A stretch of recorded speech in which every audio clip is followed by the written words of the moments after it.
Well, Happy New Year to all of you.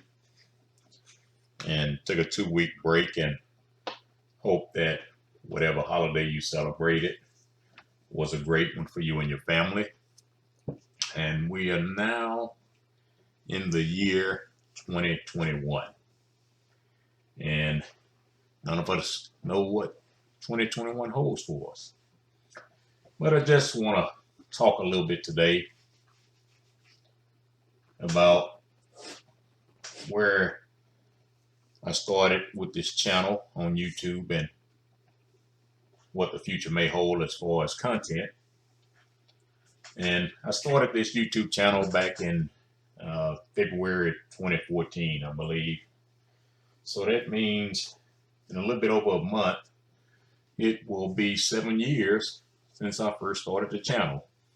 And in all honesty, I had no idea of where this channel would go. I had no intent to create as much stuff that I did on this channel. But we've had some success, and we've had some moderate success, and some videos haven't got as much airplay. I mean, that's all for the territory in many cases.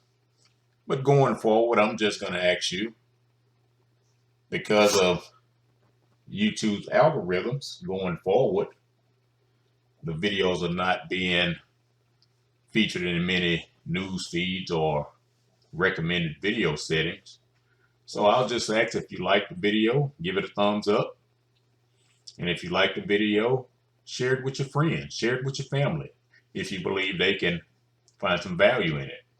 Because I started the channel, the very first video I did on this channel was one titled Free Blacks Who Own Slaves. And in all honesty, I had to delete several hundred comments off of that particular video, because some of the comments in the section were just totally vile, unprofessional, lots of foul language. I mean, if you want to do that, if you want to use foul language, that's your business. But a lot of the content I've put out on the channel, it can be reviewed by kids, and I don't want the kids to see all that type of language in the comment section. So yeah, I deleted several hundred comments off of that video. And you'll even see in some of the comments now where there are a lot of people trying to correct what I talked about in the video. Well, first of all, that list of names that I shared was compiled by Carter G. Woodson. It wasn't compiled by me. And so I think Carter G. Woodson was a lot closer to the institution of slavery than us. And I even mentioned in the video that some of my wife's people were on that side that owned slaves, and they were black. So take that as it may. But that video gained a lot of steam. And like I said, it wasn't something I prepared for. But I'm glad the information is available. And I did another video, Human Zoos, Dunkin' Booths, and hit the trigger. And that video also took off at one point. But of course, YouTube has slowed down the videos getting out there in front of people. And so if you go throughout the channel, I guess there's close to 80 or so videos on it, I believe. I'm not certain. But I address the church. I address a lot of the things that these preachers and pastors are doing that are not biblical. And probably going forward, I'm not going to stray away from it too much, because going forward, they're still going to do a lot of unbiblical things. And so we have to be able to counter that stuff that's not biblical. I talk about a lot of times sports in the black community, and how sports a lot of times is the only thing that gets promoted for us to make it financially, for us to make it economically. And it's almost become our identity that we can only make it in sports, coming from us because we're the ones promoting it as the only way we can do it. And as I've mentioned before, if you look at a lot of the people in your medical professions now, they're coming from a lot of the foreign countries, in the Far East in most cases, as South Africa as well, and other parts of Africa. So the American black is not being encouraged to go into the medical profession. I mean, we have some that are nurses, but we're still being outpaced in that field as well. I mean, so we're going to have to start changing our mindset. We need people in all fields. I focus a lot about economics on this channel and how we need to start putting more of a focus on economics than politics. And, you know, some people have issue with me talking about rising economically. Well, guess what? I'm going to keep talking about rising economically. You can get mad all you want to. I'm still going to do what I'm going to do. And so, since I mentioned politics, I have a lot of content on the channel about politics. Because between the church and politics, that's where most of our damage is being done in the black culture.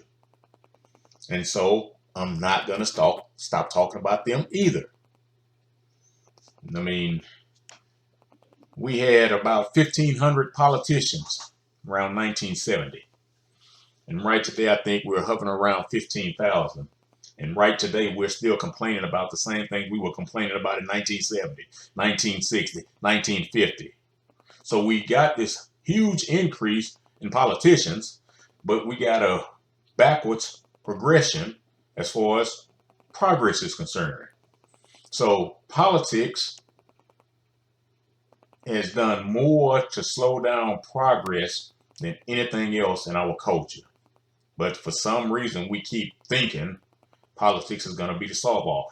Politicians don't hear us if we don't have economics. As long as we don't have economics, our words keep falling on deaf ears. So, yeah, that's going to be continued future progression as well. I have a video on here titled Civil Rights Was Wrong. And it goes back to what I said. We ran the politicians to try to make man's heart right. Never gonna happen. Bob Moses, who was also a gentleman who went to the 1964 DNC convention, said that when he and his group arrived there, a lot of the grassroots blacks arrived at that convention. They were pulled to the side by some political heads up there and said there is no room. They were told there is no room for you grassroots blacks as part of our power base. The only blacks we're going to allow to be part of the political power base are the ones we want to manage the rest of y'all. Now he didn't put it in those direct terms, but that's what, if you know how to read and understand, that's what Bob Moses said they were told once they arrived at the DNC National Convention. So you have to question yourself, what were the political civil rights leaders doing at that time while they're presenting a different face to us in public? So you have to wonder about that, I mean. And so I've talked about your black organizations, your fraternities and sororities and things like that. And how even when I was in college, I was told, you know, you need to try to do what you can to become a member of one of these fraternities because your job prospects would increase. Well, that goes along with that power base. You start studying these black secret organizations and see what you come up with. And those people that become part of those black secret organizations, whether or not secret black fraction sororities, they're what you would call the other managers of black society. And they just get a few more crumbs on the table so they can manage the rest of us better. I mean, because in the grand scheme of things, many of those people are living paycheck to paycheck just like everybody else. So they don't even see how they've been manipulated and played themselves. And so, am I putting those things down? I'm not putting anything down where people want to join something that they feel is going to cause them to be part of a greater good. But then when you start studying things you become part of and you find out that greater good is not so great, then you got some decisions to make. I was part of an organization, and it was a predominantly black organization. But I just got tired of hearing black versus white, black versus white, black versus white. The white man this, the white man this, the white man. I got tired of hearing it. I don't want to hear that every time we get together. What are we going to talk about to make some progress? Forget about what everybody else is doing. What are we going to do to make some progress? And so that's my little spiel on that one. I mean, like I mentioned, I've talked about slavery. I talked about slavery in more than the aspect of the free blacks who own slaves. And see, a lot of people think, black people think, because I did the video, Free Blacks Who Own Slaves, I'm trying to minimize what the others did in their respect to slavery. I'm not trying to minimize that at all, because they played a huge part of it. I did that video to point out a point of history that we were never taught. See, the part of history we were taught with regards to slavery was to make us feel inferior, to make us feel like we had no history outside of slavery up until the Emancipation Proclamation. That's what we were taught. We were taught to be victims, and nobody could come to save us but a white man. Well, if you study your history, you understand Lincoln's daddy was a slave. It wasn't the guy that's listed on his birth certificate. And that came from Lincoln's supposed father's law partner. That's not my information. That's something that's in historical documents. So Lincoln was black because his father was a slave. His mother's from Ethiopia. So you put two and two together. But he passed as white. Okay?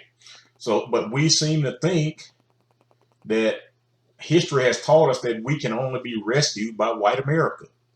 And speaking of white America, I did a video on the channel, or two on this channel. Thanks, white America, but no thanks. It goes back to what Frederick Douglass said. Leave us alone. Leave the Negro alone. But white folks always want to mess with the Negro. And we got a lot of Negroes who always want the white man to mess with the Negro. Leave us alone. Give us what's due. Give us what's just. Do right by us and get the hell out the way.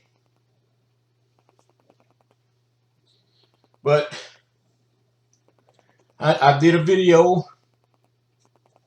on successful black business people. And I mean, I even covered a lot of those in my book. But hey, what do I know? That book came out at the end of 2017, December 2017. Had to go through some revisions, take it off the market for a few weeks and put it back on. But the book is available at Amazon and Barnes & Noble. And through me at myranjones@gmail.com. And so we've had a lot of successful black people during slavery in this country, right after slavery in this country, and right today. But we don't hear about them that much. I've talked about a lot of them on this channel.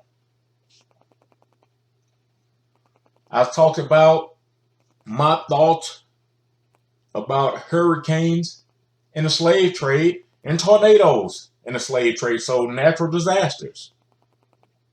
And it's amazing that where the slaves were taken from, off the west coast of Africa, which is actually the slave coast, you had the slave coast, the Gold Coast, the Ivory Coast right there next to each other on the west coast of Africa. And I talked about that's where they picked up those slaves from. And it's amazing that hurricanes follow that same path out of the Atlantic Ocean. Could it have something to do with the Bible calling the black American God's chosen people? The Hebrews, the true Hebrews, the tribe of Judah, the tribe of Benjamin? Could it have something to do with that? I mean, because, and speaking of that, I've even talked about our Hebrew heritage. See, we've been labeled as Black Americans in America as African American. We're the only two people in this world that's named or labeled after two continents.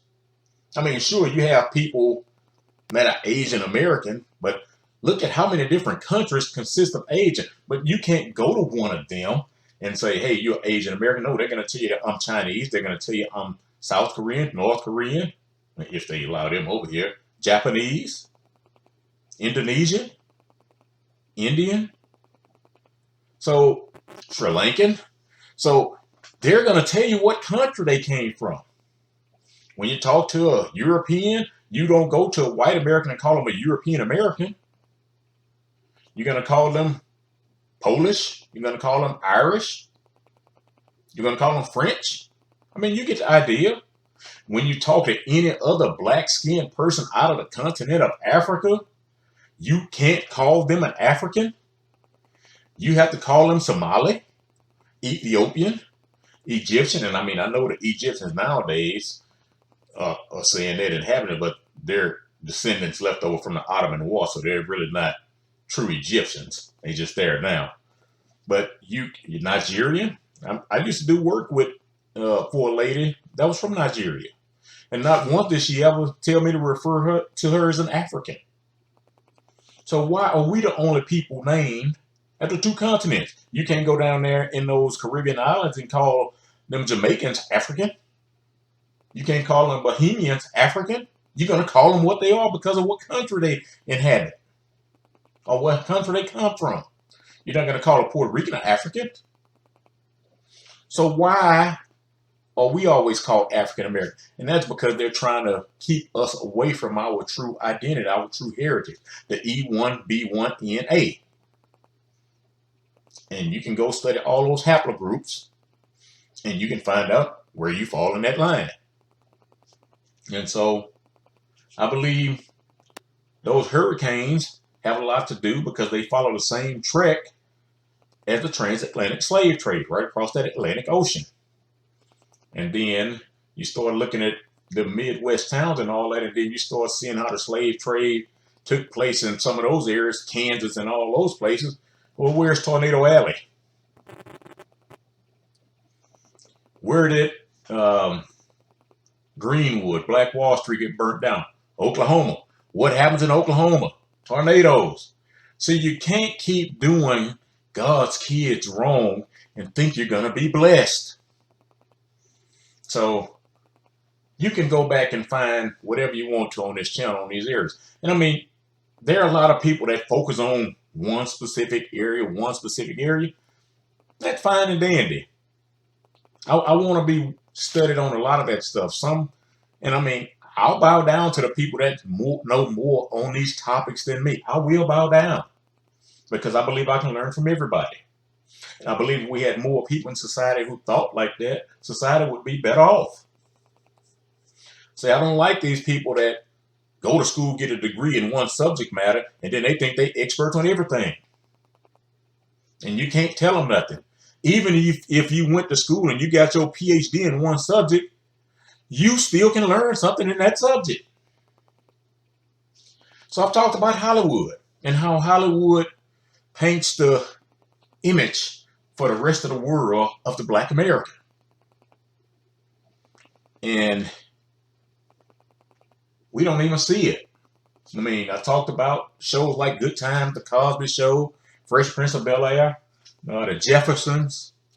I talked about In the Heat of the Night, Archie Bunker. And it's a few others. I can't think of all the stuff I talked about off the top of my head.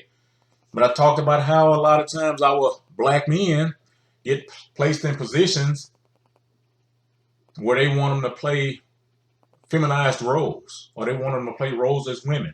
All these beautiful black sisters we got out there, but they want to feminize our men. See, that's all part of the agenda. I've talked about our double standards because we want to keep getting upset with the cops for what they're doing to our men on the street. And yes, in a lot of cases, what they're doing is wrong. I won't deny that. But I learned a long time ago, if you're killing the babies in the womb, as the woman, as the potential mother, you're cursing your womb. And so everything that comes out of that womb after you've committed abortion is a cursed seed.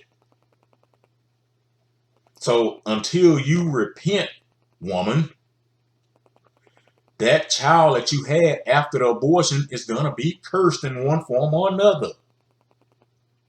Don't take my word on it. Study it yourself. And I mean, I know you got a lot of people out there that don't believe in the Bible, but I'll tell you this, the Bible believes in you because your life is a reflection of what the Bible said it was going to be anyway. And I'm not saying I'm perfect. I'll never say that because I sin daily too. But I'm just saying that one particular area, we want to cry over our young men getting cut down in the street, but we won't cry when we sacrifice on that altar to Baal in that Planned Parenthood office. God gonna get some tears out of you one way or another. Because let me tell you what that means. When we don't cry, when we perform an abortion, and I'm not talking about the things that where it gets to a situation where it's between the woman's life and the potential baby's life. I'm talking about when you just go to try to cover up your irresponsibility. And so when God says, oh, they don't care about murder, they don't care about death, they don't care about human life. So the way God works, it says, I'm going to reciprocate. I'm going to give back to them what they've given to society. So that's why our young men and women get cut down in the street the way they do. It's because we don't value life anymore as a people. There used to be a time when we valued life.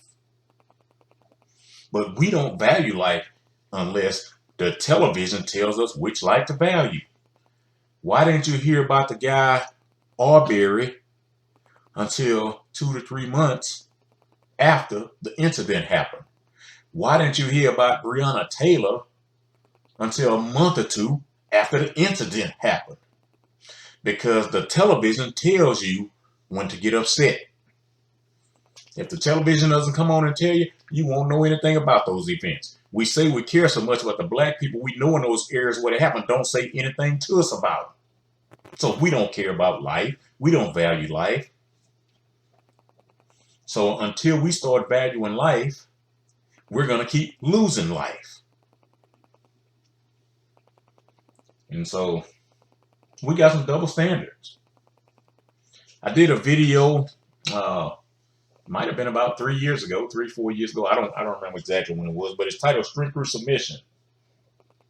Because one of the biggest areas our women, our black women have a problem with in this American society especially is submission. Because the feminazi movement done told us that submission is a position of weakness. Well, if you study submission, submission is actually a position of strength. I'm tired of hearing these women say, black men can't handle a strong black woman. Well, I'm going to tell you, a real man don't want a strong woman. He wants a woman of strength. They're not the same thing. I don't want my woman being as strong as me.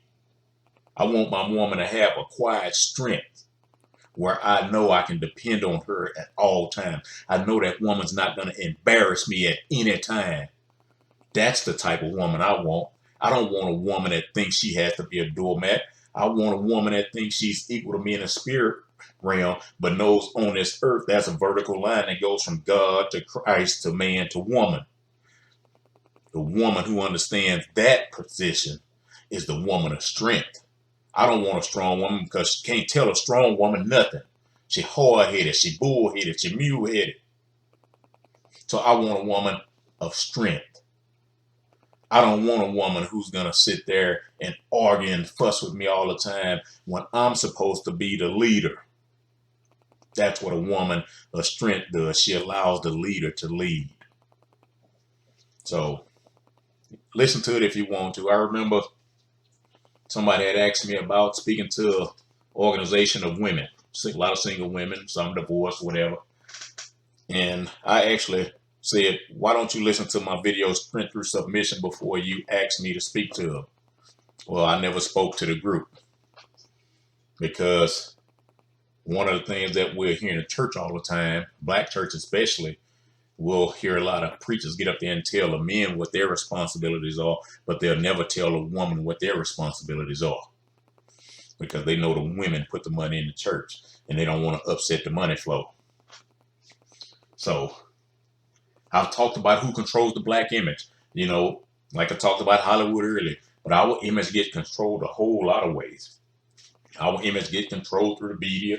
It gets controlled through television shows. It gets controlled through movies. I remember a few years ago, and I think I even wrote about it in the book, where we had down here in the Houston, Texas area, there were 11 people shot.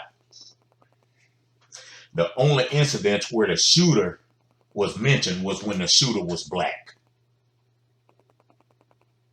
Now, the way you know if the shooter wasn't black is they'll tell you the shooter wasn't black by never mentioning what race or color the shooter was or the perpetrator was, if it was a knife attack or some other harmful attack.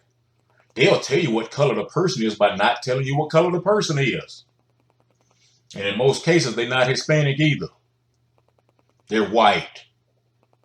So normally when you have a white shooter, they're not going to be told, this media is not going to tell you a white person did it.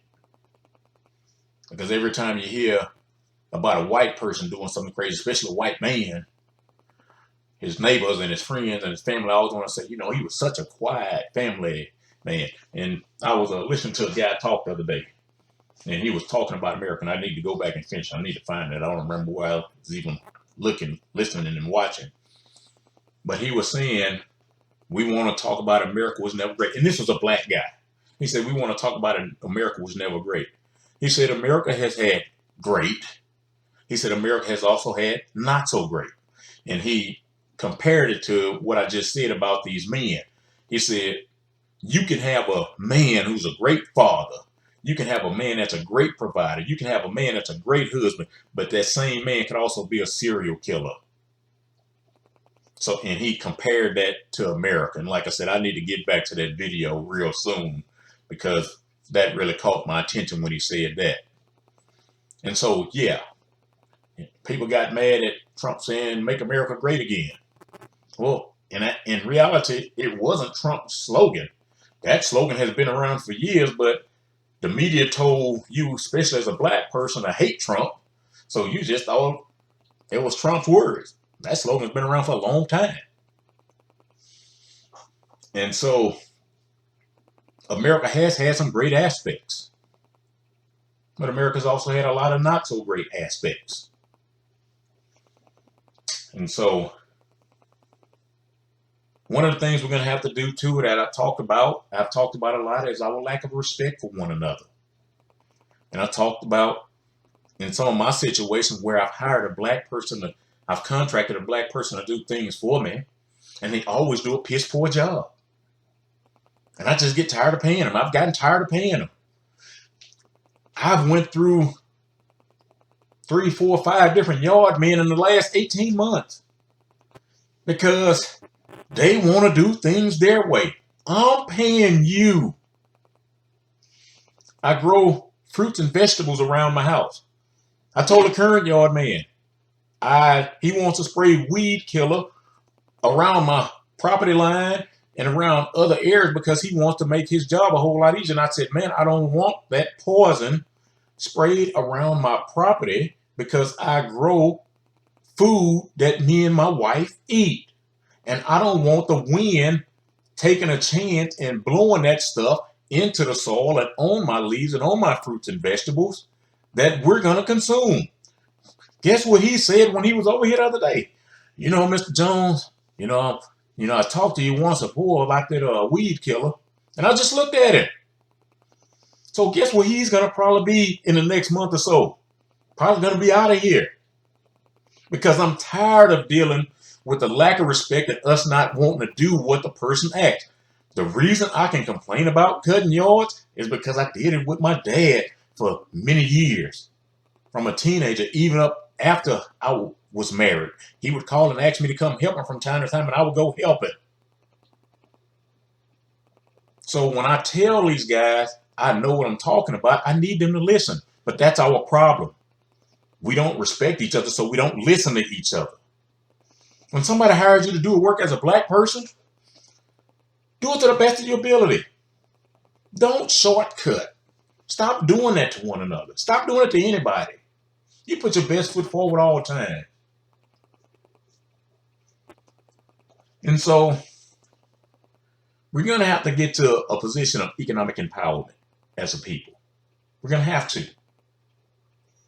And I'm always an optimistic thinker. You know, I'm not sure what the future holds, as I started off saying in the video. I'm not sure. But there's no need in us to sit around just waiting on God to return. God didn't tell us to sit around and do nothing till he returned or till Christ returned, because God can't come back because God's spirit. But Christ can, because Christ is flesh. So we're not supposed to be sitting around just saying we're going to wait on God, because guess what? That's what the slave masters told us. They told us, y'all not going to get nothing on this side. Y'all got to wait till y'all get on that other side of heaven before y'all see any benefits. Well, who told them that? So we're going to have to economically empower ourselves. We got to stop begging other folks for everything. You know, when all this stuff started with Kaepernick and all that, you know, we need to start our own football league. We need to start our own basketball league. Well, we had our own basketball league. We had our own baseball league. But guess what? We wanted to go be white. We wanted to be part of theirs. And now we're talking about, let's go back and start our own. Well, we had our own. We want segregated spaces on college campuses now. Well, when you had that, you started discrimination. I mean, we got to wake up. We got to do better. Now, I've talked about poverty and being poor. And for some reason, you got some people in society that think poverty is a virtue. You know, they think Mother Teresa, you know, because she took a vow of poverty, and oh, that's such a noble thing. Well, somebody had to finance Mother Teresa's living. And, you know, I've come across some stuff about her and her organization that made me question all that anyway. But I'm not going to even get into that. You go study that stuff for yourself. You know, we have a lot of black people talking about Martin Luther King followed Gandhi's teachings, and Gandhi this and Gandhi that. Well, Gandhi hated black people. Did you know that? Stop quoting people that hate you. And yeah, he might have said a few good things, but Gandhi hated black people. Go read some of his books. Go read some of his writings and see what he had to say about Kafirs. I believe that's how you spell it. Kafir means black. And then come back and tell me if you think Gandhi is such a great human being. I did a video about the entitlement mentality, because a lot of us have it. I mean, we're seeing that right now. You know, people begging and pleading for the $600. And I mean, I'm not saying people are not hurting, because they've created a mess in this country since March 13th of this year. Oh, well, yeah. Well, this year, like I said, I pre-record my videos. But March 13th of this year is when all of this stuff went public. And it's amazing that all these people are telling us we need to stay locked down. We need to do this. We need to do that. None of these people have lost their jobs. None of these people have lost their livelihood. None of these people have lost their positions of power. But they're haggling over giving you a few crumbs on the table. And unfortunately, I see a lot of black folks right now, especially, oh, I'm so glad they decided to give us something. Man, look at here. I don't even want to get into that. Check these last two stimulus packages out and see how much money the House of Representatives gave themselves. And then ask, is that $1,200 and $600 really doing something for you? But see, when you start getting to a proactive mindset versus an entitlement mindset, then you start getting pissed off about things that's happening. The entitled people sit there and think, oh man, I got something for nothing. No, you didn't. Some people played you. And so check out the video on the entitlement mentality and see where you fall in line with that thinking. You know, we've had an organization that's been out for a while, Black Lives Matter. And if you really study that organization, the founders have even said themselves that they're communistic in their thinking. Their goals are communistic and Marxist. And you look at the Black Lives Matter movement, and I think I've talked about it. See who they're financed by. You go back and look at study the civil rights movement, see who financed that. Go back and look at the NAACP and the Urban League, see who financed that. And then you ask, are black interests really being promoted? So, like I said, I'm just touching on the stuff that I've covered on the channel over the last 7 years. And so the video is going to come out on, what's that, January 5th, I believe, is the first Monday of the year. I believe that's when it is. But I did some research some years back on something called prehistoric and primitive law. And it wasn't the easiest video to do because it's more of everything I do, I consider it serious, but it's more of a serious issue from a legalistic standpoint. And I'm not a lawyer by any means, but prehistoric or primitive law is basically saying that the only people that can judge injustice are white people. If you're not white, that system says that you are never able to judge any other people. So that's why our black judges have a lot of problems a lot of times in that court system, that legal system, because America still operates under the prehistoric law or primitive law system. And if I'm not mistaken, that was put in place by the 1215 Magna Carta by King Lackland, which is where all but one of your United States presidents have come through that genealogy. See, all your presidents were related to King John Lackland, who wrote the 1215 Magna Carta, and that one president was Martin Van Buren. So all other, even including Donald Trump, are all related to King John Lackland. See, when you start studying more and you understand that Donald Trump, Barack Obama, and George Bush are cousins, then it'll make more sense to you. But see, you think you're hating Donald Trump. No, King John Lackland's descendants are the one who've been running this country. And like I said, he wrote the Magna Carta in 1215. And so do your own research. Don't believe me on nothing. So we got to start loving each other. I think I talked about that at some point on one of the videos. And we're going to have to start weeding out these Judases. And I've even did a video about the Judases in our midst, because we've got a lot of traitors among us. And, I know, a lot of people have promoted this history series. It's a 4-part history series. I'm not going to mention the guy's name, but he did the series, and amazingly, one group of people was left out of all that history. And it's the one group of people who stole our identity. Then you had another well-known professor who was arrested for trying to break into his own house, who's done a lot of historical work. And everything he's ever talked about, ironically, fails to mention the group of people who's done us the most damage, which is the same group who stole our identity. So, we have to stop listening to these traitors among us. We're going to have to start sending them out to pasture. Let them go out there and fight each other. Because until we do that, we're not going to improve. And that's been my whole purpose of the content I've shared on this channel, because I'm trying to share things that are going to help break us out of this bondage that we keep living under, because we don't even recognize the enemies we're fighting. We're fighting the wrong people. We're fighting the people that our enemies are telling us to fight.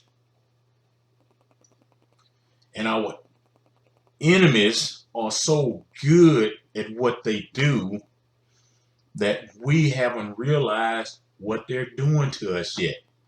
And the sad thing about it, the few of us who come from under that mindset, we get labeled as Uncle Tom. And look, we're going into 2021. It's 2021 now. Stop calling other black people who think differently from you Uncle Tom.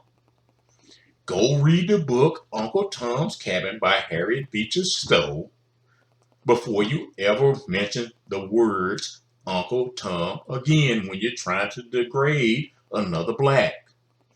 Uncle Tom was not the traitor. So when you call another black who've come from under that mentality Uncle Tom, you're actually complimenting them. Sambo was the traitor.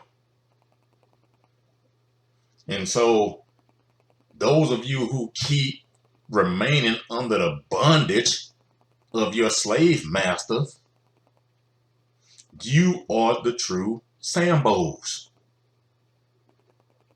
Because you're trying to keep everybody else who's run off the plantation on the plantation.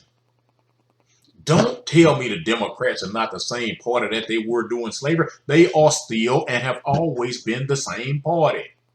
You've had a few who didn't think like them, but they don't last or they get with the program on that side, black and white. No, I didn't say the Republican was any better because they lost their salt a long time ago. And so they lost their salt over 100 years ago. But they still not doing the things the black folks that Democrats are doing. But anybody that tells us, hey, you need to rethink your positioning, or not even rethink it. Did you know this? All somebody has to do is actually, did you know this? You're either gonna go do some research, or you're gonna do like most black people and just say, oh, that old coon, or that old Uncle Ruckus. You know, because you don't know nothing. And that's the bottom line. You can only repeat the things you've heard. And sadly, that's what most of us are doing as a people. And my whole objective with this channel, once I really got it up and going, was to bring awareness, to open your eyes. And I even had a classmate tell me, I sent him a video. And the video, one of the videos was one of my videos. And I think it was somewhere around 40 minutes, somewhere around in there. And he responded back to me and told me, oh man, I have to get to that another time because that's too long for me to listen to. But the same dude watches the NFL every Sunday when it's in season. This same dude tries to catch every NBA game that comes on when he's available. And all of those events are longer than 40 minutes. I was asked to speak as a keynote for a Black History program a few years ago.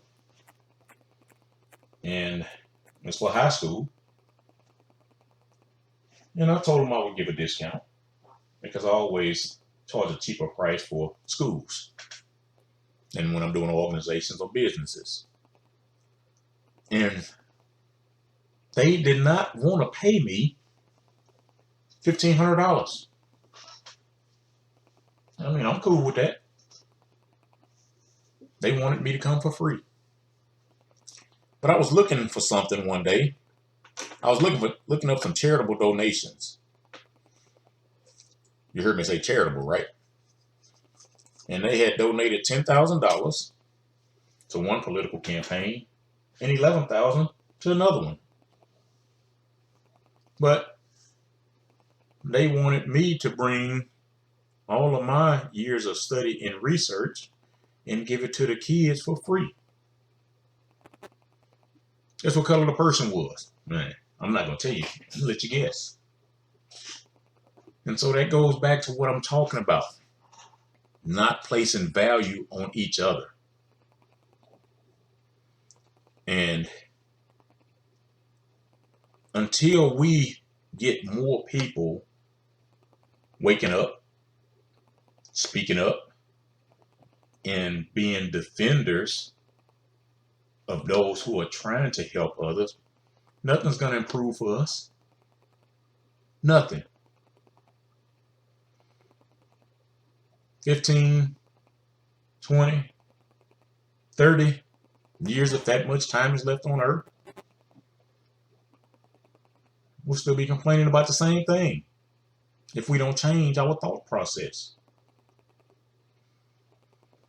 I mean, cut the TV off for a minute and get you some awareness. Learn something new. I'm always striving to learn something new. Earl Nightingale, I listen to Earl Nightingale a lot. And no, Earl Nightingale's not black.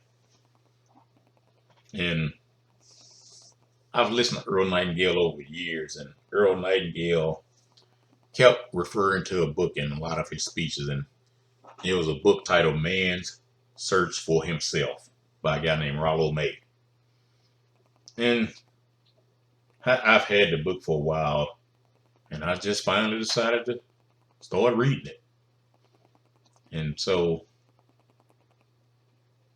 I'm still in chapter 1. I just started reading it yesterday, since it's 2 o'clock in the morning. Because I'm always trying to learn. I'm always trying to improve myself, because I might not be like the rest of y'all. I know I need help. And I'm not afraid to admit that I need help. And that's why I'm always trying to improve. Because, not making any excuses, but as a black man in this country, I'm fighting more battles than other men in this country. And most black men can attest to that. My wife was actually telling me about something that just happened at a hotel up in New York. Young man and his 14-year-old son were walking through the hotel, and a white woman ran up to him, accusing the 14-year-old boy of stealing her iPhone. She asked the hotel manager, she wasn't even checked in at the hotel anymore. She asked the hotel manager to go take the young man's phone from him. And the hotel manager tried to do it, and the father stood up like a father should and said, "You're not going to touch it." And so this went on for a few minutes, and, she's screaming, the hotel manager screaming. And of course, the hotel tried to, come and cover themselves and say, well, the hotel manager called the police on the woman as soon as it happened. Well, you see the video, that didn't happen, because the hotel manager sided with the woman. Well, guess what color the hotel manager was? He was a white guy. And later on, come to find out, it wasn't on the video, but the woman had taken an Uber, and an Uber driver came back and told her, "Ma'am, you left your phone in my car." Because, see, that's the type of stuff we as black men have to keep dealing with. If you go back and study history, a lot of times our black men were killed, lynched, and imprisoned because of false allegations by a white woman. That's not me. That's historical. You can't say I'm defaming a race. That's historical. It's documented. The whole Tulsa riot, a white woman said the young man and elevator operator touched her. No, she didn't. Another guy, Mac somebody, I can't remember Mac's last name, but years ago, Mac got arrested for being an eye rapist because he looked at a white woman with the intent to rape her, even though he was half a football field away. And I mean, look at the incidents that happened in 2020. White woman calling the police on black people barbecuing.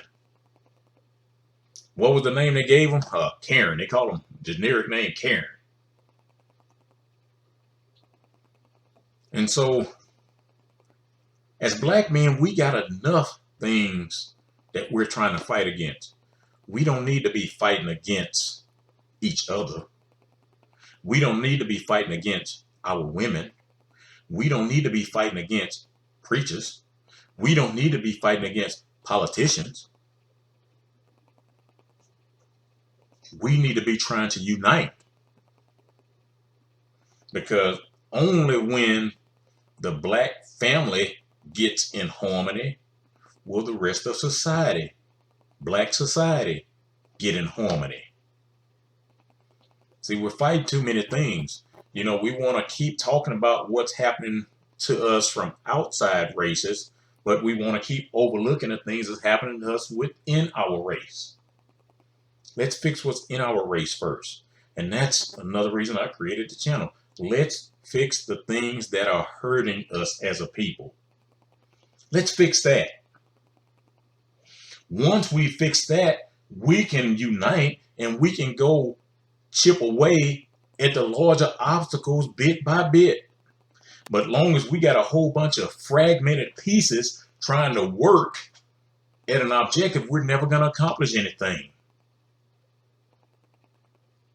You know, that's one of the things my mentor talks about. He said if he just had a few people that had enough financial resources to go fight injustice, we could accomplish a whole lot of things. And see, when I talk about economics and empowering ourselves, I'm not talking about economic empowerment just so me and my wife can go buy stuff. I'm talking about economic empowerment so we can go fight stuff. See, some people out there got a total misunderstanding of what I'm talking about when I'm talking about economics. But I don't need to tell each individual what me and my wife's plans are. It ain't your business. Matthew 6:1 say you do it in secret anyway. So get you some of that Bible.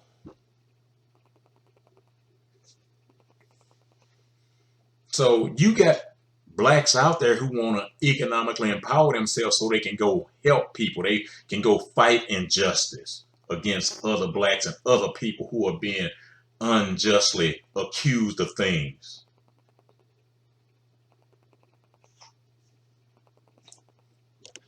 You know, we got people around here not far from where I live. I mean, I'm in a city limit, so it's kind of funny in a sense. But, you know, they worried about somebody, you know, pig got loose and running the neighborhood. I mean, that could be a threat, but I'm just saying. And, you know, that social media site next door, you know, one guy talking about, can somebody say something to the guy that allowed his dog to poop on the sidewalk in front of his house? No, how about you go out there and say something to the guy who allowed the dog to poop on the sidewalk in front of your house? We actually have an ordinance in the city of Houston where that person can be fined, as long as you can prove it. But he wants somebody else to go talk to him. No, you stand up for what's right. Stop asking other people to do for you what you can do for yourself. But see, when I talk about economic empowerment, I'm also talking about giving a voice to the voiceless. Feeding people who have needs, who are hungry. Clothing kids whose parents might be short. I mean, in the midst of what we've seen transpire from March 13th, 2020 to December 31st, 2020, and you look at how many people who lost their vehicles, who's lost their jobs, who are on the verge of losing their apartment or their homes. How many people could you help if you had the financial resources to do so? How many? So don't you ever tell me we shouldn't be focusing on economics. Because when you tell me I shouldn't be focusing on economics, all it's telling me is you're a selfish individual. and you don't have economics to help anybody. So don't tell me what I shouldn't be focusing on. You worry about what's going on in your house.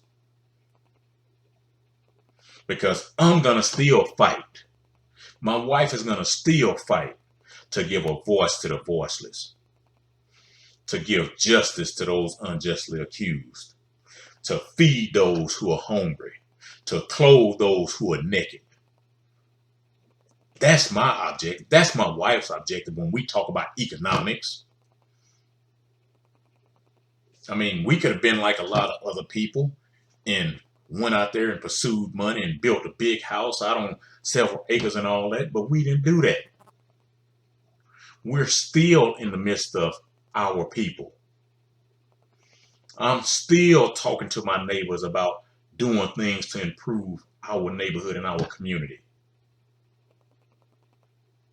So don't tell me economics won't help all of that stuff.